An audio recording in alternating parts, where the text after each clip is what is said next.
Well, good afternoon.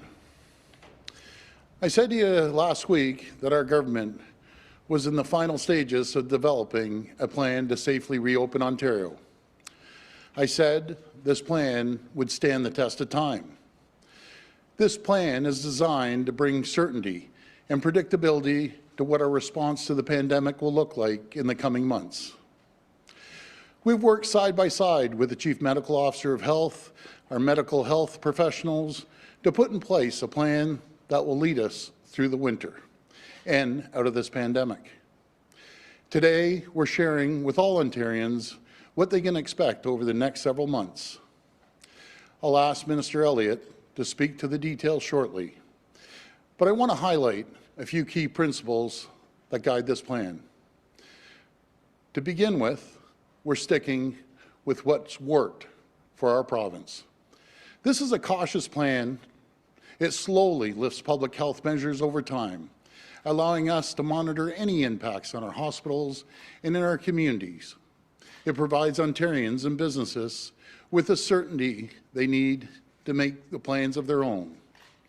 It will do everything possible to avoid broad lockdowns while enabling a tailored and localized response should we need to act.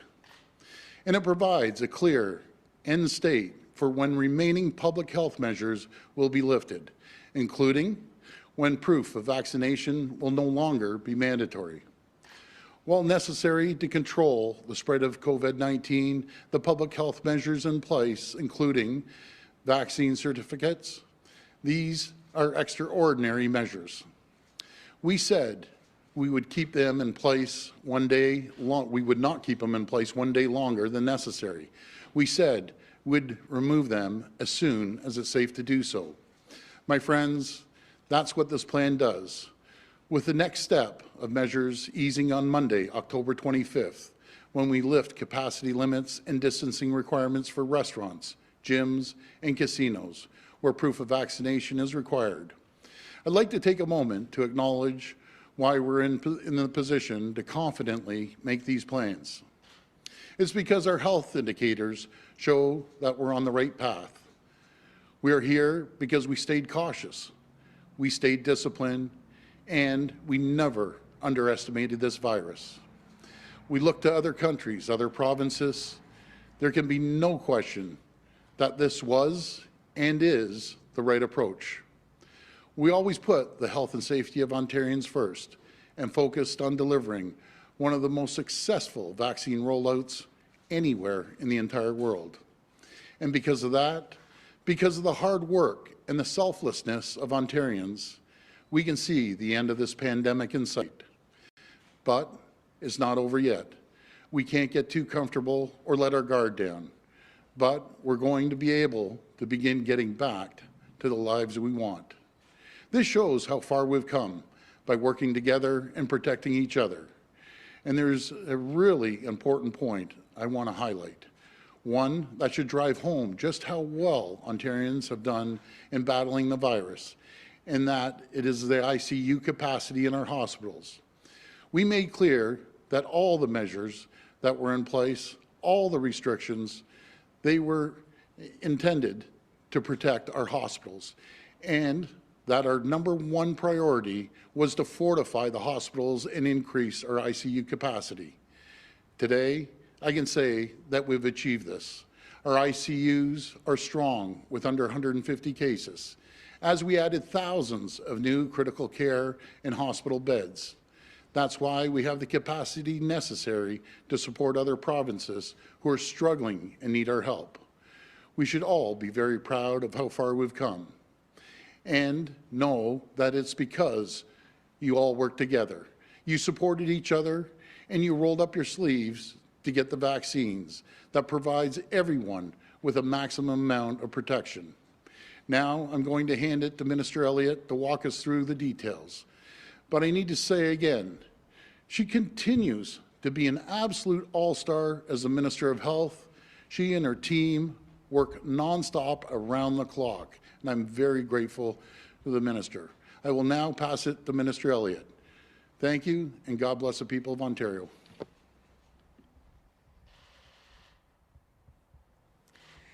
Thank you very much, Premier. Good afternoon, everyone. Since the onset of the COVID-19 pandemic, our government has taken a cautious approach to reopening to protect the health and safety of Ontarians. And as the Premier said, we've made significant progress in our fight against COVID-19 thanks to our gradual approach and the efforts of millions of Ontarians. Through our plan to safely reopen Ontario and manage COVID-19 for the long term, we will replicate our earlier success by slowly and incrementally lifting all remaining public health and workplace safety measures by March 2022. And this approach will continue to be guided, as it always has, by the ongoing assessment of key indicators, such as potential new COVID-19 variants, increase in hospitalization and ICU capacity, and rapid increases in transmission.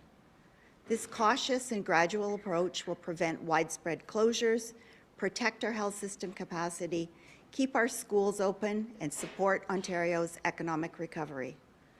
As a next step, based on the continued improvements to key public health and healthcare indicators, effective October 25th at 12:01 a.m., Ontario will lift capacity limits in the vast majority of settings where proof of vaccination is required, including in restaurants, bars, gyms, and indoor meeting and event spaces. At the same time, other settings will be permitted to lift capacity limits if they choose to opt in to require proof of vaccination. This includes settings like personal care services, such as barbershops and salons, and the indoor areas of amusement parks, museums, and galleries. However, proof of vaccination will not be required in settings where people receive medical care, food from grocery stores, or basic medical supplies. At no time will people be denied these services based on their vaccination status. We will continue to monitor the effect of these capacity limits being lifted to evaluate the impact to key public health and health system indicators, particularly over the winter holidays and as students return to school. And in the absence of concerning trends in public health and healthcare, we will continue to cautiously and gradually lift other public health measures in November 2021 and January, February, and March 2022. Notably, if the situation is not deteriorating and in the absence of concerning trends, on January 17, 2022, there would begin a gradual lifting of vaccine certification requirements, Chief Medical Officer of Health directives, and capacity limits in settings where proof of vaccination is not required. Other public health and workplace safety measures, including masking, would remain until March 28, 2022, at which time they will be lifted. We know this is encouraging news for Ontarians who have sacrificed so much over the last 20 months. But we need to remain vigilant. Over the last week, more than 4.8 million Ontarians have downloaded their enhanced vaccine certificate with official QR code. There are also 979,000 people using the Verify Ontario app. Thank you to Minister Rashid and your incredible team for helping to develop these tools. So if you haven't already done so, I encourage you to download yours today and take advantage of this easier and more convenient option to show your proof of vaccination. Today is a milestone in our fight against COVID-19. We have a plan to safely manage this virus in the long term and protect the health and well-being of Ontarians while ensuring Ontario remains open and recovering. Thank you all, and now I will pass it over to Dr. Moore.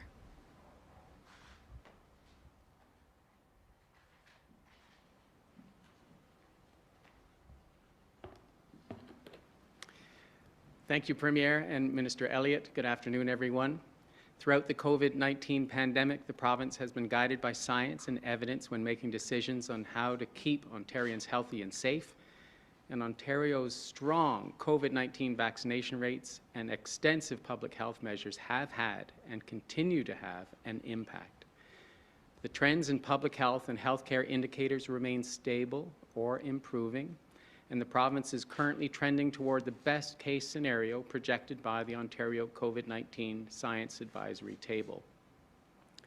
Ontario's weekly case rate continues to decrease, and we are reporting one of the lowest weekly case incidence rates in the country, well below the national average.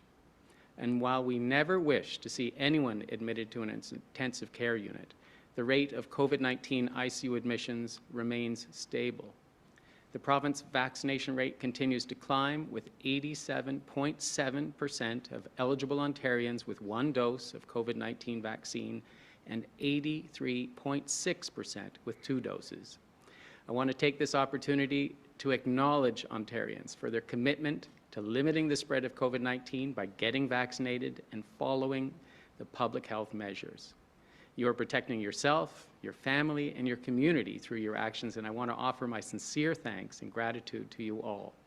Because of your collective efforts, our schools remain safe, places to learn, and our businesses are safe and open. And because of you, the province is now in a position to implement a plan to continue the safe reopening of Ontario by gradually lifting remaining public health and workplace safety measures over the next several months. While we are optimistic about the future, the province will continue to monitor this situation very closely, and we will respond quickly to protect Ontarians' health, should the need arise. To manage COVID-19 over the long term, local and regional responses will be implemented based on local context and conditions. Public health measures would be applied provincially in exceptional circumstances, such as when the province's healthcare system capacity is at risk of becoming overwhelmed, or if a vaccine-resistant COVID-19 variant is ever identified in the province. And as these measures are gradually lifted, we must stay vigilant, as we do not want to cause any more disruption to people's lives. As we move ahead with reopening our province, Ontarians must remember that we need to continue to follow public health measures, such as washing our hands, wearing a face covering, and physical distancing, and to help ensure a safe reopening for everyone. It's also important that we continue the critical work to vaccinate those who have not yet received their shots. Vaccination saves lives, helps keep people from severe outcomes, including hospitalization and death. Vaccination continues to be the key to getting us out of this pandemic, so I ask that anyone who is not fully vaccinated to please protect yourself, your family, and your community, and get your shot as soon as possible. We want to continue to keep moving forward, never backward, with more closures and lockdowns. Thank you. We'll take questions at the mic. If the journalists in the room could just form a line behind me. And just a reminder, it's one question, one follow-up.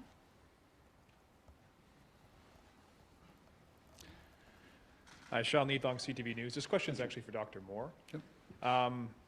As we enter the colder months, Dr. Moore, if cases were to turn around, if things were to become worse, we'd heard Dr. Isaac Bogosh say today that when ICUs start filling up, it's already too late. What is the indicator you're actually going to use if things have to turn around? Is it ICU capacity or is it case count? ICU capacity is one of the most important markers that we have. It is the finite capacity within the province, although we've done significant work to try to increase that capacity. So we'll be watching those at a regional level especially. We've built increased capacity across the province. We've got a very good system now to respond to local rises in cases. We've got regional programs in place to work with our local medical officers of health, both within a health unit and at a regional level. And then if it begins to spread regionally to higher levels within the province, we also have plans in place. So those are the key metrics, hospital utilization and the intensive care capacity. My next question is about the opt-in strategy. That'd be for Dr. Moore, perhaps Minister Elliott. Is there a system in place where businesses can actually inform the government that they're opting in, or how does it work? So opting in will be at a local level, that they have to put signage in place if they're opting in to the immunization certification process.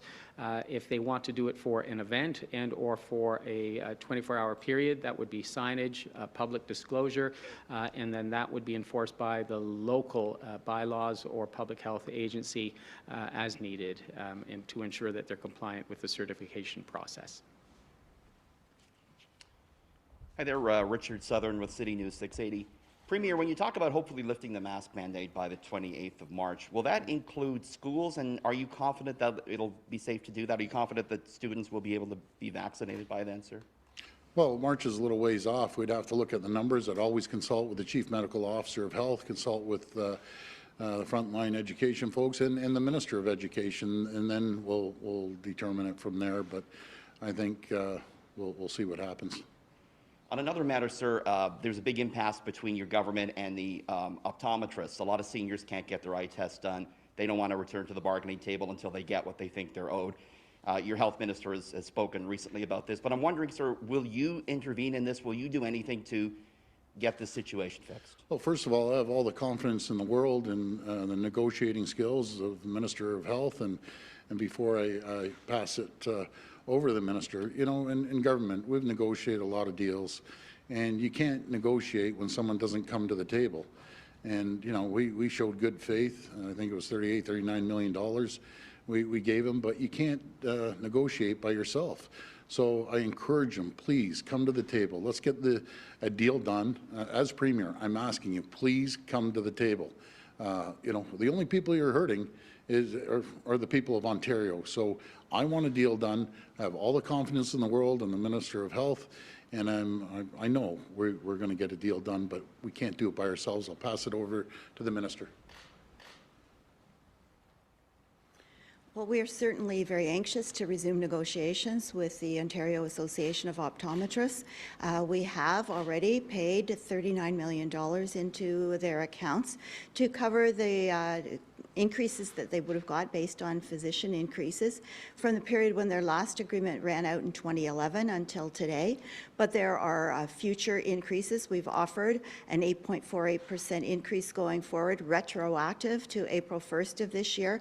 And we also want to understand the overhead issues that the optometrists are concerned about. But we can't resume mediations with only one party at the table. So we urge the optometrists to come back to the table. We want to speak with them. We want to come to a solution that is going to be satisfactory to them and, of course, satisfactory to the taxpayers of Ontario, because we have a responsibility to be sound financial guardians of taxpayers' money. And so we want to start those discussions. We are continuing to fund those OHIP-funded services for young people and seniors over age 65. We are anxious to continue to do so, and they want optometrists to continue providing those services. So we ask the optometrists, the association, to please come back to the table so we can reach an agreement as quickly as possible. Thank you.